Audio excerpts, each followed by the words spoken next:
un code électoral qui fait l'objet de beaucoup de débats où on se demande où est-ce qu'on ira avec ce code-là. D'abord, quelle est votre appréciation personnelle par rapport à ce code électoral? Mon appréciation, et vous ne devez pas être surpris, est que c'est un des codes que nous souhaitions avoir depuis longtemps. Nous avons besoin de consolidation, c'est l'esprit de cette réforme. C'est ce qui est contenu dans cette réforme.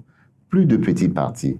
Dans la configuration politique que nous avons aujourd'hui, est-ce que ce code-là, il est réaliste pour obtenir une élection libre, transparente et inclusive? Je peux dire qu'il est réaliste si chacun se met à travailler pour remplir ces conditions. J'estime que quand on fait une loi, on met tout le monde sur le même pied d'égalité à la ligne de départ. Et c'est le cas. Mais apparemment, ce n'est pas le cas cette fois-ci. Et je vais vous surprendre quand je vais vous faire la démonstration. C'est vrai que beaucoup de personnes estiment qu'obtenir 20% dans toutes les circonscriptions électorales, c'est un peu difficile. Mais, dans le même temps, on a dit que les accords de gouvernance sont autorisés.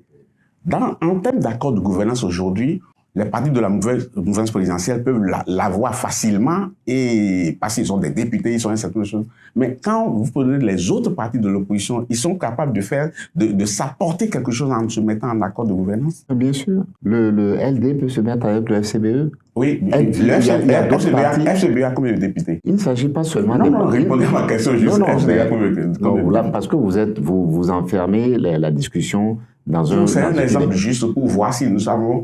À moins que vous... Non, LD n'a pas, FCBE n'a pas de député, mais FCBE a plus de 15 conseillers, plus de 15 maires, je veux dire. Non.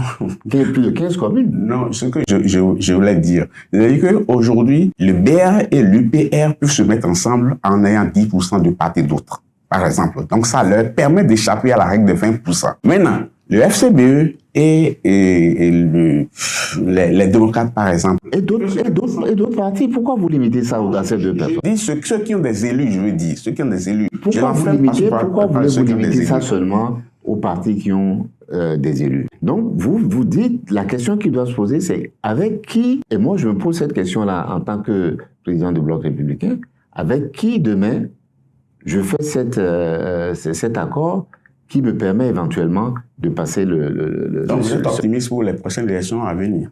Bien sûr que je suis optimiste. Et qu'en est-il? Je suis optimiste pour tous les partis. Tous les partis qui se mettent dans la logique de résoudre cette contrainte nouvelle qui est posée par le législateur, eh bien, ils vont y arriver. Le défi est donc le même pour chacun de ces acteurs pour aller chercher des partenaires. Et ces partenaires, ils sont à l'Assemblée comme ils sont en dehors de l'Assemblée.